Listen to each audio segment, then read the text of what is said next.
start right in. I think Cindy emailed everybody an agenda. So we'll just go into some of the old business that we had. And so the asbestos, the last time we were here, we were discussing the asbestos in the old courtroom. There's some in the glue. So there has been a survey that's been paid on that, and it is taped off, but as of this morning, there has been no action on that in about 2 weeks. So it's kind of at a standstill. The judge was at the meeting this morning. He did not have any information on why that was not moving along. So, do you have any, Aaron? Yeah, I'm going to assume that there's always a dead period that's required after they mask it off to test the air before they go in and do the work. So I assume that's the period we're in, but I have to also assume that it's imminent, that they're going to be able to take it down, but I haven't heard. Yeah. So that's kind of where we are on that, but we'll keep an eye on what's going on. As of right now, that's not holding anything up or anything like that. So, okay, the emergency squad building is officially gone. So, no more emergency squad building. It is gone out of the way. And as I drove by this morning, they're taking up the pad. Yes, they're taking up the pad. That is correct. So that is where we are there. The Osceola roof project, which again, that money, all of the entire $2 million is still appropriated down there. There was some additional work that needed to be done that Aaron and Porter were working with Renaissance Roofing on the last time, and they had sent a proposal, and that proposal was a little high in their opinion, and so they worked with them again to try to get that cost down. We were able to meet with Renaissance Roofing 2 weeks ago, and they did give us a final number on that. The judge was not at that meeting. But I do believe that we agreed on the, gosh, I thought this was it. What was it? The 240, is it? Yeah. The 275? No, that was the original. So we agree, so it was original and it came down to the 246. Actually, I think it was 290 something originally, so we did get it down to, we got about 60,000 now. Yeah, so it did come down substantially, but it's still, it's still expensive. There's still a lot of unknowns in that roofing project, just for the simple fact that there's the fire damage that they're contending with. Then there's also, and then until some of that's removed, and then there's also some decking issues that they are not able to see, that they can't really give a firm number until they get in there and they kind of start taking some of that stuff out of there. So, but I do believe, did the judge, he did sign off on that, didn't he? Yeah. Go ahead and start that figure that you talked about, the decking, it is a firm number. The only thing there's a caveat on there, has to do with the framing inside. So underneath the decking and framing, which we will push back on to a degree. There is some of that deck framing is visible from inside the dome at the time of bid, and we call attention to those things. So there is a level of understanding that we can have, I think, for certain underseen, because you can't really see all the way up into the dome without extraordinary effort during bidding, which we don't require. On the other hand, there's a certain amount that can be seen and was known in advance. So we have to do our best to make sure that the county is getting a fair price for doing the work that has to be done. Most of this bigger number that you just talked about is for decking and the substrate below the dome, below the copper, the cupola itself, the amount of labor that goes into making that substrate, cutting all the plywood that has to fit on each one of the shapes, extraordinarily labor intensive. So when we requested that breakdown of hours, they broke down per scope of work how many man hours to do this. It's hard to believe But when they put, 3 or 4 guys on this particular task, it goes pretty quick. So, yes, very expensive. Here is I found it. It was going to increase by, the increase was 226. So I think that's what the final number was, the subtotal. Is that right? Yeah. But again, just to keep everybody in the loop, that could change again just a little bit depending on what they find. So, but we want to make sure that we get it done correctly. Certainly don't want to revisit again the roof.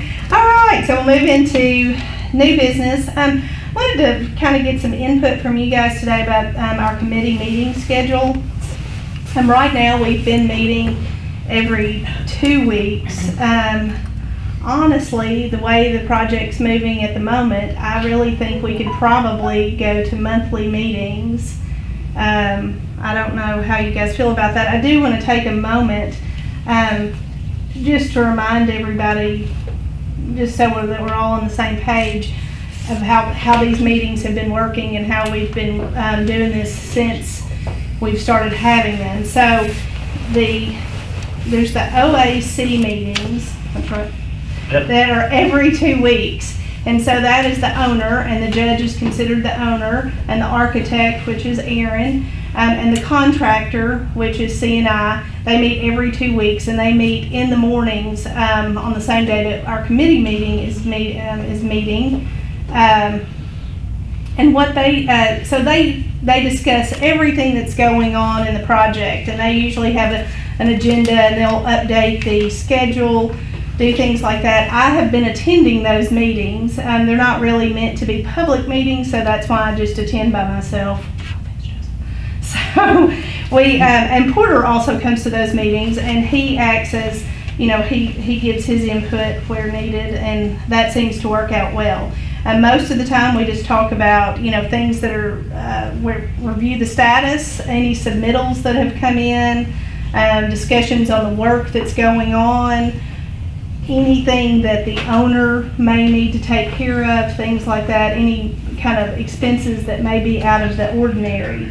I find that it's really important for me to attend those meetings, or at least one person from the Energy and Property to attend those meetings, so that we can, as a committee, can stay up to date on those. That's why we go there. We don't really wait on somebody to come and tell us, and I think that's important. We're talking about a $17 million project, and I think it would be completely irresponsible if we didn't have as many eyes on this project as possible. Once the budget was put into place, it was, I think, the time that we looked at wanting to see the expenditures as they were coming out. And I think that has been a good move. By no means, and so we are doing appropriations every month, by no means are we looking at every expenditure. And I will give you a kind of an example. So this month we have looked at, we have paid $570 asbestos inspection. That is not something that we saw or knew was going to happen prior to. We've also a invoice popped up that I think was almost a year old from Tom's Lock and Key for rekeying, and apparently it was an additional $6,500 invoice that was not paid from last year. That was something that we were not anticipating. And again, the asbestos survey on the emergency squad building, that was paid this month as well. That is why it has been, I feel like, and I'm speaking for all of us on this one, I feel like it's been important for us to leave plenty of money appropriated so that the judge is capable and able to pay these bills and to pay expenditures without having to come to us and ask that. I don't believe there's ever been any less than $300,000 or $400,000 appropriated. There's plenty of room for anything to go into, or for him to, if he needs to make any kind of purchases or expenditures or things like that. We are not overseeing every expenditure. What we are doing though is we are helping, just as I would think that Aaron, it's a collaboration between all of us to make sure that this is a successful project. And I think so far, everybody's input is well on the way to making that happen. So now that I have done that, we'll move on. So if it's okay with everybody, I would like to start meeting just monthly. And on those monthly meetings, we will have an update from Aaron, and we will talk about anything out of the ordinary that has happened. But Will you continue to make the additional AOC meeting? Yes, OAC meeting? yes, I will continue to go. And just like a couple of weeks ago, I was not able to go, so Rick went. Good. Like I said, I think it's important for us. I mean, it's too big of a project for us not to all be involved and want to, find the time to attend these meetings and to make sure that we're all on the same page. The people that vote for us expect us to be responsible. Exactly. You're right about that. I think you're right, and I'll make that a motion that we move these meetings to once a month. We need to do it just before, or right after they give you the amount that they expect for the next month. And when is that meeting? Well, I tell you, okay, so now this was the last time we did, in the ordinance, it just says meet as necessary, but we decided just amongst ourselves, so I hate to make a motion to do monthly in case we need to go back to, and if we We can leave do, it that way. yeah, I'll just, but I just want to get your input on what you think as far as. I'll second it. So today, in the OAC meeting, there was not really, not a lot, Aaron, anything that. Yeah, nothing of any real significance. I just sort of go through the normal asking questions. I'm going to go back over there to answer some questions about how do you run this particular conduit. Submittals, there are a couple submittals have gone back and forth. There was a detail that on the curtain wall system that we weren't really crazy about, and we rejected it, and they sent it back to us again. We said no again, and no a third time. There's a lot of back and forth, just sort of working through things. Just come to find out this morning that there really wasn't a problem. It was just incorrectly keyed and communicated to us on the shop talk. So you work through just normal communication and back and forth, reviewing all the submittals. And nothing great. We've gone through some samples, so if you look at the front of the courthouse, some of you saw this during the tour. We've got the mock-up for where the limestone and the new brick is going to be, and working through mortar colors. So just that's sort of where we're at. It's just little fine-tune things like that. These things have, these are just things kind of in the works that have not been signed off on by the judge. We do have another submittal or a quote from Renaissance Roofing to put the cornice back up that they took down. And it is for $9,472. Yeah. So, we'll probably have to do that unless we just leave it off. Yeah, that's the piece of terracotta cornice that it slipped out of position. It was wobbling, so it was something we knew we had to check into, which we did. Taking it off just to be able to investigate to find out why is it doing what it's doing and how do we put it back to where it'll not slip. So we've got that all figured out, worked through the process, and that's the cost to put it back in place, basically. The good news is there's just one of them. There are 8 of these same pieces on the entire building, but only one has the problem. The other 7 are fine, so that's a good thing. And then the other things that we talked about that we need to work through are some of the allowance items, which you all are aware of. So we're just trying to narrow down interior signage, the displays that will go inside the courthouse, particularly in the corridor that will connect the new and the old, where the circuit clerk and the county clerk will have some of their documents available to the public, working on what sort of images and history from the county that we want to put on display can go in those areas. It'll be an interesting opportunity to be able to really talk about Mississippi County history. That's about it. keys, talk about, eventually we'll get into a really long discussion about keying all the doors. Who wants to be responsible for all the keys? So, those sorts of decisions need to be made. And I do think that will be, as the project gets closer to being finished, I think that is something that the judge, that we will have to discuss. I mean, there are, just with the difference in technologies that will be in this building versus the old buildings, if we are, he may have to discuss that with finance, as far as, the way, how it's going to look and who's going to man some of these things to make it work. Because obviously the keys are not anybody's job at the moment, but it'll have to go on to somebody's job. Yeah, same thing with the audio visual. So those could be things that we need to look at in the future. I do have a question. Okay, so the change orders in the past that have been in regards to the roof have just been listed down here, like in the 55 through 59, and they're just line items of expenditures.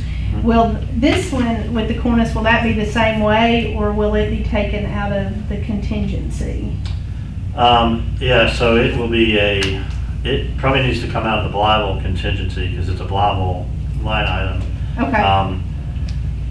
Yeah, so that will be an expense, I think, that comes out of that contingency fund. That's right. Okay. All right.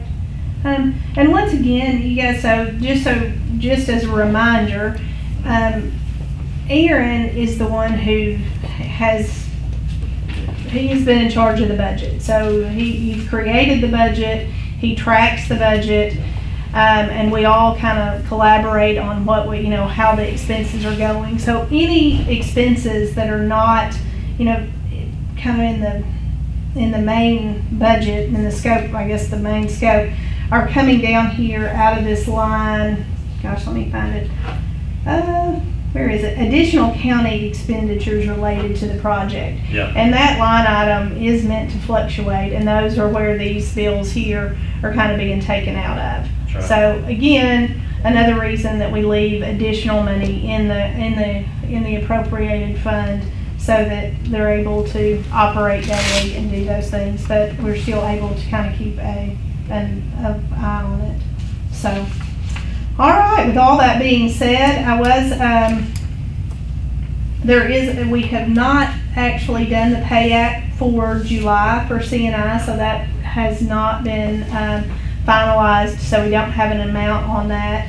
However, we are looking, I think it should be somewhere in the neighborhood of about $400,000. Yeah, I think the payout was for 443. But What's 50? Yeah, that's right. So yeah, you're right. 400,000. So around 400. So that, if I were going to make a recommendation, considering at the moment we have a remaining appropriated balance of $999,894.98, that'll give us about 1.4 to work with for the next month.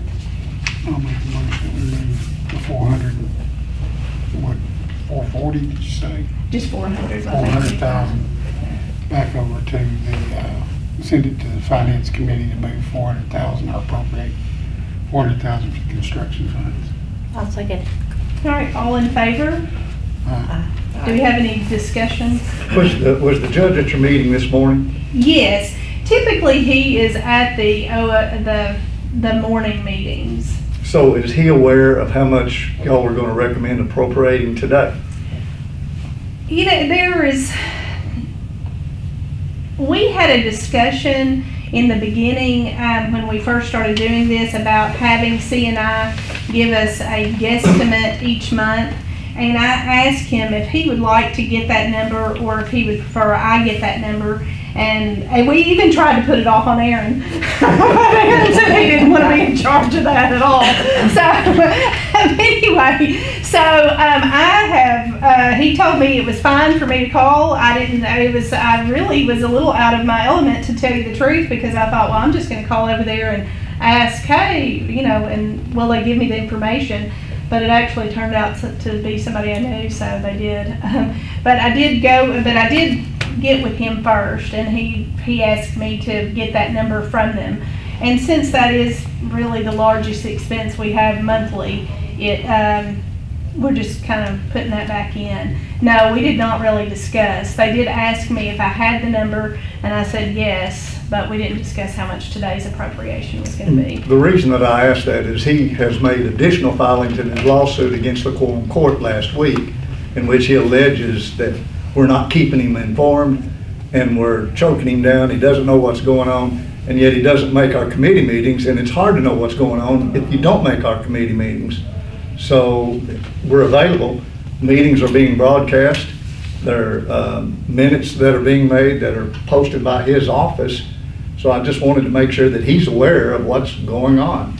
Well, and here's the thing, so I've talked with Cindy, so up until this point, we have set each committee meeting at the end of this committee meeting, and they always coincide with the OAC meetings. So there's plenty of time out there. And like I said before, I feel like most of the meeting in the morning has very little to do with money, I should say. But I do think it's important for one of us to be there just to know what's going on. So I did mention that he had not made any of the committee meetings to him this morning, but I did not get a response as to why or if he was planning. Any idea why he's not here today? I have no idea. So, but just in case anybody, like I said, there is always plenty of money. We are paying we are paying expenses, Kelly is, that are signed off by the judge that none of us see till after Are the we fact. getting those expenses on a regular basis in a timely manner? Well, Are we late on anything, Kelly? I'm not aware of being late on anything at this moment. Now, we did pay, like Justice Jackson mentioned, the Tom Block and Key was really close to being a year old. And But was that the vendor's fault? it wasn't the finance department's fault. It was the vendor's fault, Okay. because the judge asked me to make a call in regard to that, and I spoke with Tom, or whatever his name is, and I said, no one understands why this bill would show up 9 months later. And he said, well, there was a little something I was supposed to do, and I never did get around to doing it, and I just didn't bill, so I finally did. The bill wasn't submitted until July sometime. So it was the vendor's fault. And I don't know how I got involved in that. I just happened to be there. But I made the call. Okay, any other discussion on the, what did we say, what was the motion, 400,000? Is that what we said, 400? 400,000. All right, and it's been seconded by Justice Hepler, all in favor? We done it. Oh, we did already did that. Yeah, you voted on it. Oh, well, I'm You sorry. just gotta reaffirm that. I'm just going again. Okay, so we did it again. All right. Make sure. Unless there's any announcements or any other, anything else to come before the committee, we are. What's the next big thing we can expect to see happen over that we can see? Well, if you hadn't noticed, there are lots of steel beams. Yep. And Stephen was really excited. We were going to have a Beam sign? beam signing, and he was putting it together. But once again, COVID got in our way, and it looks like we're off that. So, We're not having that meeting. Heat and air trucks are over there. yeah, heat and air is going on, but that's, There's a lot going on. I mean, there's every sub, the security subs over there, plaster, electrician, heat and air, plumber. So they're continuing to work inside the old building while they're going up with the new building? Yes, their focus has been on the old building for the most part, just because it's already there, they can start on it, but, they are making the progress on the addition as well. So they're working both simultaneously. It's coming, they're moving quick. Exciting, It's exciting, yeah. very exciting. You're doing a good job, Molly. yeah, thank you. Thank you. Well, if there's nothing else to come before the committee, then we're all out of items. To adjourn. We're adjourned. Smokey, your quarter today, you did real good. Now, before I leave, the senior citizen